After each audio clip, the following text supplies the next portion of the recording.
this house.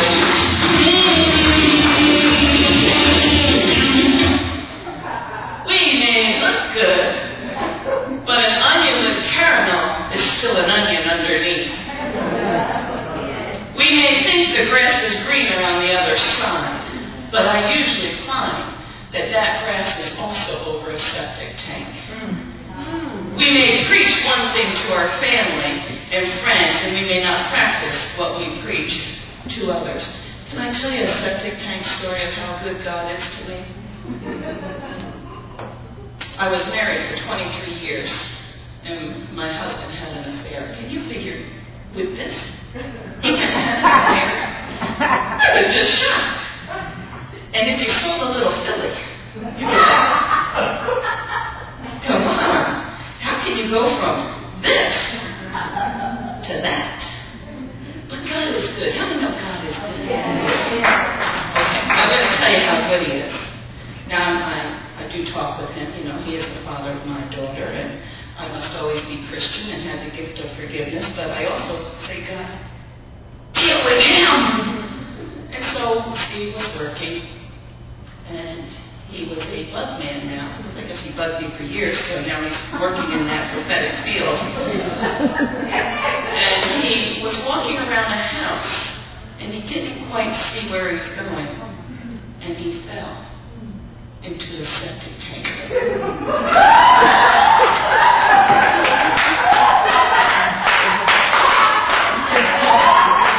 God has been good to me. Okay, let me get back to my holiness. Can you believe that God would allow that? And so I had to call. Hello. How are you doing? What? Anyway, I digress. But we sometimes do not practice what we preach in our own homes, and this is all our children see us as when we're at home.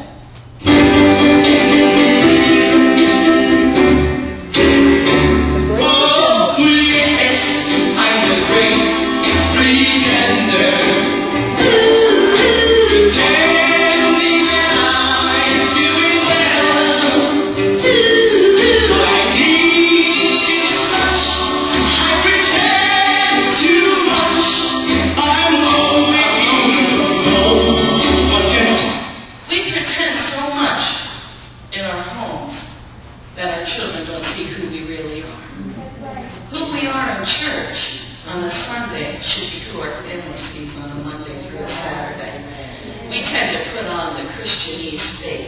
The Christianese mask. We try to compete with the imaginary Joneses. I'll tell you, for years my daughter would always want to wear these type of clothes that were extremely expensive. We didn't have the finances. But my daughter today is proud to be a GW boutique shopper. Goodwill.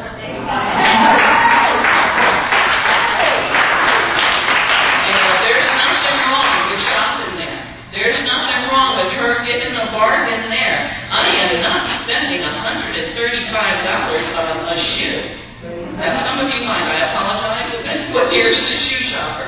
But my daughter, I said, Lord, I'd rather you spend money on something that will last. Go help a soul. Go help a friend. Bless someone. But you don't have to shop in these expensive stores.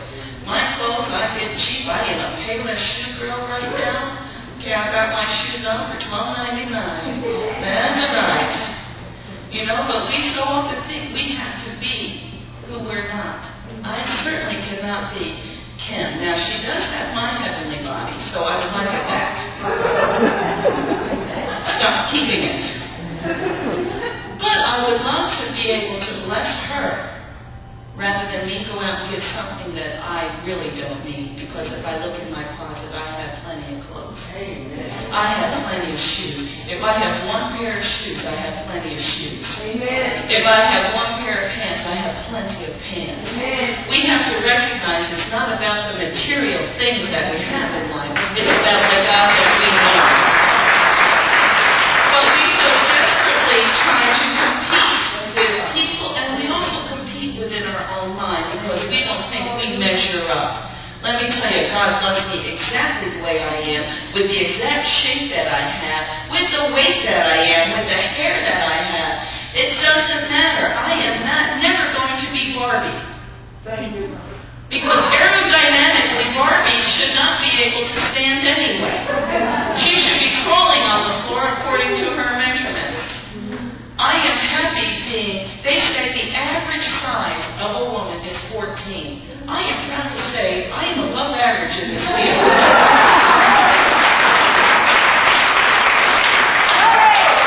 I've always wanted to succeed in life, and this is how I feel I can do it and be proud of it. But I'll tell you, all my problems are behind me.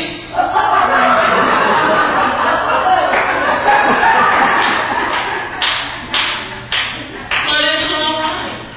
It's all good. I don't have to compete with you. God made you who you are. Be thankful for it, because when you look in the mirror and go, ugh, what you're doing is telling God that He made you wrong. You need to look in the mirror and say, oh, Missy, you're so fine, you're so fine, you're oh my God, hey, Missy, hey, Missy, ooh, I'm a babe. Oh, I had to tell myself for years that I am a babe. I am a fox. Woo! I am a babe magnet. Well, yourself back, man. I know it's tempting, but you know I'm married to Jesus. You can't have me. I have 23 years with one, I can't break another one in. Too old. But sometimes we get wrapped up and we get all about ourselves. You're told your children aren't normal. You're told your husband is driving you nuts. You live with your mother-in-law. My mother-in-law came to visit for 3 weeks and stayed 15 years.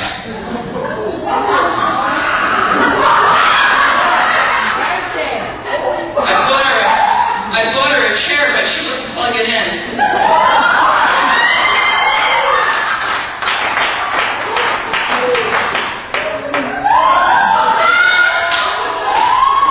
Your mother has some teeth.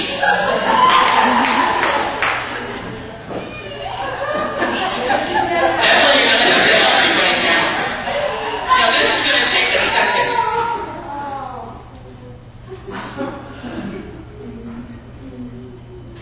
I guess I can talk while she's dressing me.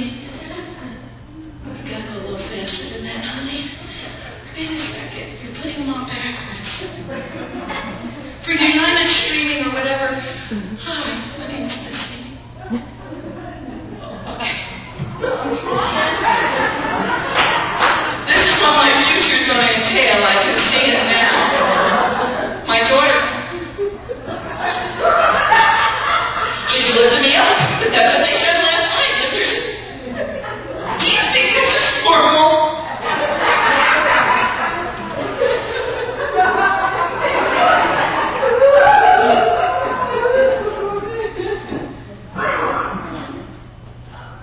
I'm having trouble with my right arm, so my assistant, Vanna.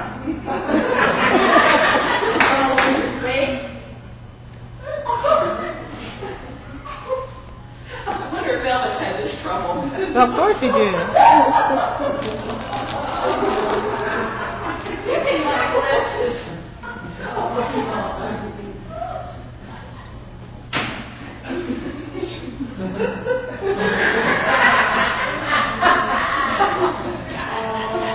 Thank you very much. Sometimes we just get all wrapped up in life and we're just not happy anymore. Just don't have any pork chops. But we just can't handle the way things are going in life, and all you want is one thing to happen. Hope I can see. You're a beautiful audience. Thank you very much. Oh.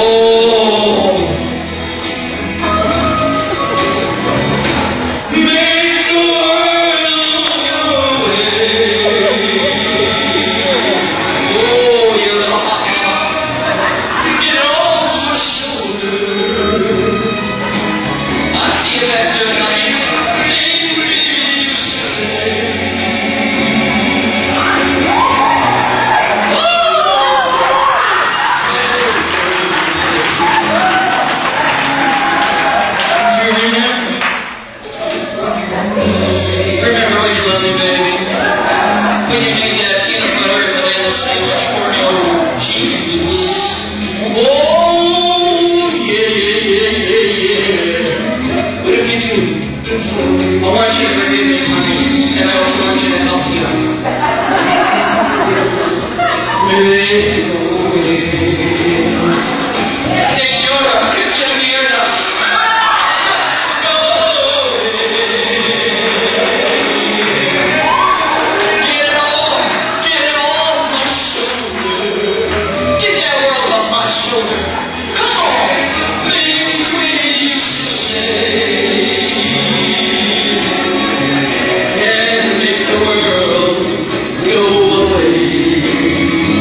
But we're able to put a mask on only for so long with people. We want the world sometimes to go away. Some of us say, why did I ever get out of bed today? That's right, my sister, only you and me, huh? Sometimes we're supposed to get up and say, good morning, Lord, but most of us go, oh, good Lord, it's morning.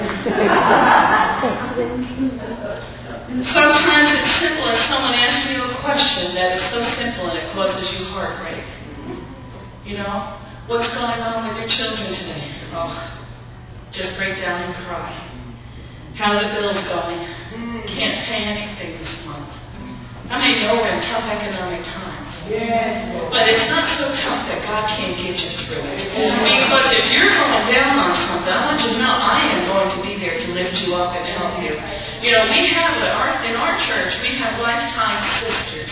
Because we're committed to our sisters in Christ, but we're also committed to those that are not saved. And our women have actually paid rent for a home of one of our sisters that passed away a year ago, 48 years old with pancreatic cancer.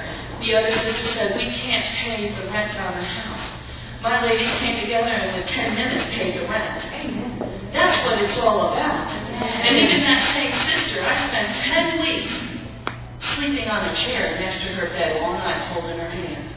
And I'll tell you, I'd do it again in a heartbeat. And I'd do it for you in a heartbeat. Because that's what we're called to do, is to reach out and touch someone without expecting to get something back in return. We so often do this for our glory, but if you give it to your glory, then don't do it. But if you do it for the glory of God, watch how He blesses you. And I see a blessing that came to me because of this. I can't tell you what it is, but I'll tell you what. It would cover a 1.5 year salary. How does that happen?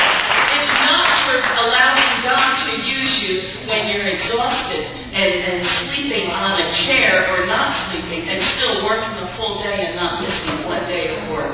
It's the grace of God, because it says when we become weak, He becomes our strength. When my finances become weak, He becomes my strength. Indonesia is paid for. But it's paid for more than you'll know, and souls, there's no price on a soul. So it doesn't, you may think you don't have the proper physical finance, but watch and see what God can do. We tend to think, though, if we had more money, if we had a different spouse, if we had a better car, the answer to our problems would all be gone. Some people think if I only was married. Some married women say, if only I was single again. Even in our groups, the older women look at those cute young girls with those perky breasts and they wonder where their breasts went. I wonder where they went from. I don't know where they went.